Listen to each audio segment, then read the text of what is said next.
It can be on site for $40,000. Innovation in construction. And all it takes is 2 days. Innovation in delivery are the key factors that many people are working on.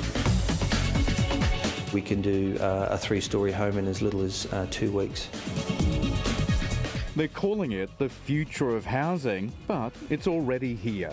If you've got the land and the paperwork's approved, this 1-bedroom house can be built in just 2 days. I think it's great value. When you compare what you'd have to, pay for an upmarket caravan, it's 2.4 wide. That's the same width as a shipping container. It's the same width as a standard shipping container, and that's done obviously so it can be shipped at an affordable price. Jim Dixon is Managing Director of Nova Deco, the Brisbane-based company building the modular homes in their Chinese factory. We've got the capacity to produce roughly 20 a month. Over the next few months, that'll grow to 30 a month, and over the next 12 months, we're assuming that'll be around about 100 a month. Flat pack homes, put the pieces on the truck, and we can build it anywhere.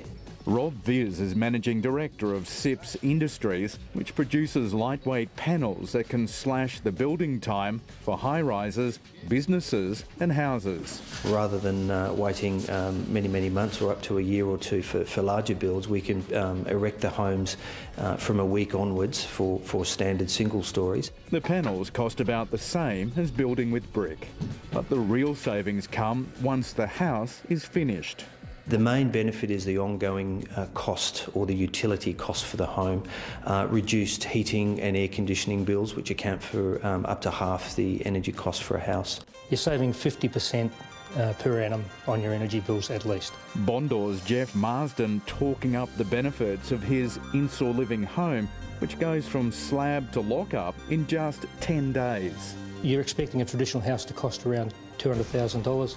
The Insor Living type product will be in the order of $160,000 to $180,000. The key component is the prefabricated panelling, which gives it an 8-star energy rating. It's a traditional sort of technology that over the last 50 years has been used in cool rooms and freezers. Brian Stewart from the Urban Developers Institute of Australia says that innovation must be affordable. Without that, young people don't have a hope. So what we do have to do is drive real efficiency into the way that we're building.